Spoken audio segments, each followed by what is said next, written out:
¿Qué tal? Bienvenidos. En esta sesión vamos a meternos de lleno en uno de los pilares de nuestra cultura occidental, el derecho en la antigua Grecia. Vamos a ver cómo sus ideas, que muchas veces eran contradictorias sobre qué es la justicia y cómo se debe gobernar, terminaron sentando las bases de los sistemas legales que conocemos hoy en día. Muy bien, empecemos por el principio, con una pregunta que, de entrada, rompe un mito bastante común. A ver, a diferencia de lo que pasó con el Imperio Rumano, que tenía su ley unificada para todos, la antigua Grecia no era una sola nación.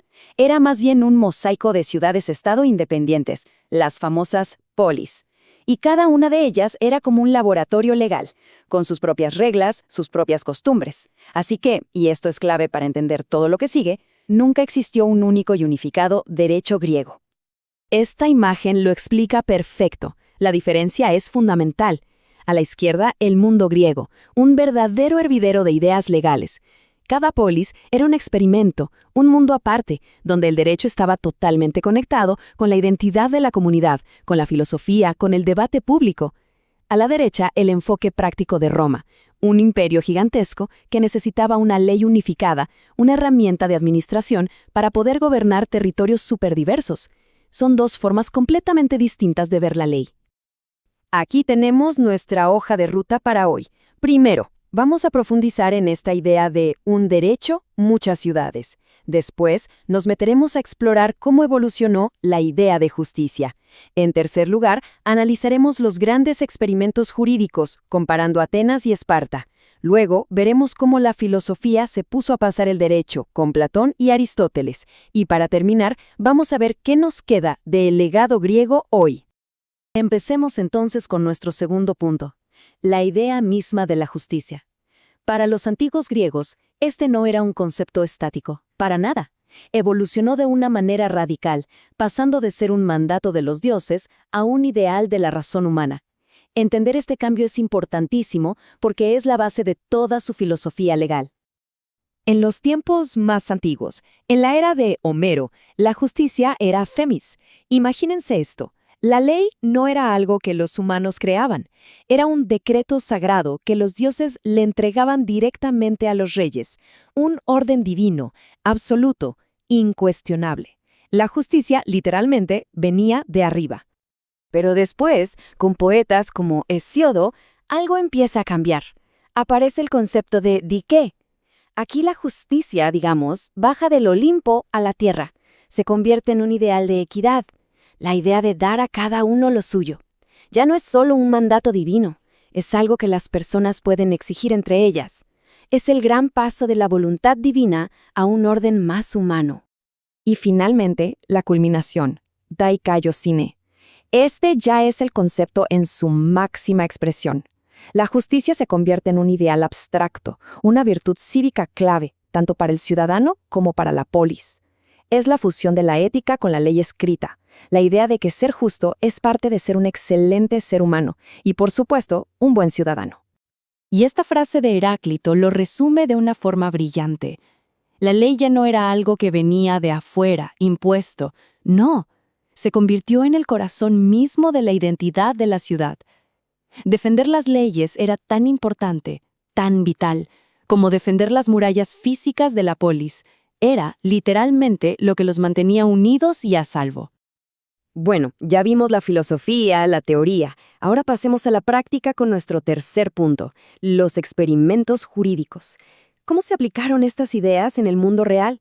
Y para eso no hay mejores ejemplos que los dos grandes rivales del mundo griego, que tenían dos visiones radicalmente opuestas de la ley y de la sociedad, Atenas y Esparta.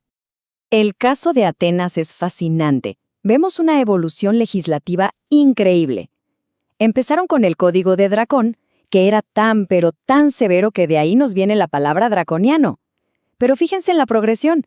Llega Solón e introduce reformas sociales y económicas clave, como eliminar la esclavitud por deudas. Después Clístenes le quita poder a la aristocracia y pone las bases de la democracia. Y todo esto culmina en el siglo de Pericles, el momento de máximo apogeo de la participación ciudadana en la ley. Y este cuadro resume el contraste a la perfección. Atenas era una democracia comercial, abierta, y usaba la ley para facilitar que el individuo participara. Esparta era otro mundo, una oligarquía militar, agrícola, que usaba la ley para imponer un orden comunitario durísimo. El objetivo de la ley en Esparta era la disciplina y la estabilidad del Estado por encima de cualquier cosa. O sea, no había una sola forma griega de entender la ley. Pero ojo, un dato clave para entender la democracia plena de Atenas.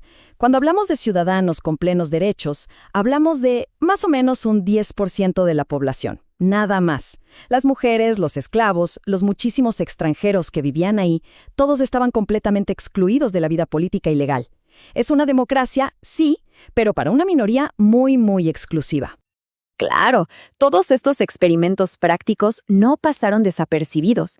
Los grandes filósofos de la época los observaron, los analizaron y se pusieron a debatir sobre la naturaleza última de la ley. Y esto nos lleva a nuestro cuarto punto, al choque de dos gigantes del pensamiento, Platón y su discípulo Aristóteles. Aquí tenemos uno de los debates más importantes de la historia del pensamiento político. Por un lado, Platón. Él estaba, digamos, muy decepcionado con la democracia que condenó a muerte a su maestro, Sócrates. Por eso, él decía que el gobernante ideal era un rey filósofo, un hombre tan sabio que su virtud estaba por encima de cualquier ley escrita, porque las leyes le parecían demasiado rígidas. Y por el otro lado, Aristóteles. Él defendía con todo el imperio de la ley. Su argumento, que resuena hasta hoy, es que la ley es razón sin pasión. Creía que hasta el mejor de los gobernantes puede dejarse llevar por las emociones, mientras que la ley nos da un estándar objetivo, estable, que nos protege de la arbitrariedad. Y Aristóteles no solo se quedó en la teoría, Él observó y analizó como un verdadero científico de la política. En su obra La política hizo algo revolucionario. Desglosó las funciones del gobierno en tres partes: el poder que delibera, o sea, el legislativo; el que administra las decisiones, el ejecutivo; y el que juzga, el judicial. Piénsenlo un segundo, 2000 años antes de Montesquieu, aquí ya estaba el germen de la teoría moderna de la separación de poderes. Y con esto llegamos a nuestro último punto. ¿Y todo esto por qué nos importa hoy?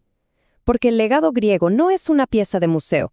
Está vivo, está metido en nuestro lenguaje y en los cimientos de nuestras instituciones políticas y legales.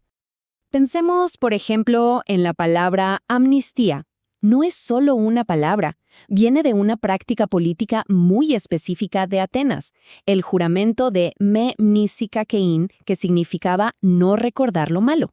Fue una herramienta que crearon después de una guerra civil para perdonar, olvidar y poder reconstruir la democracia. El concepto moderno que usamos viene directamente de ahí. O la palabra hipoteca.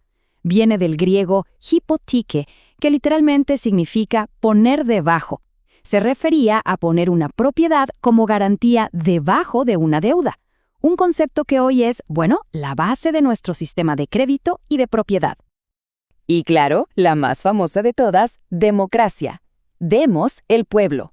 Kratos, el poder del pueblo.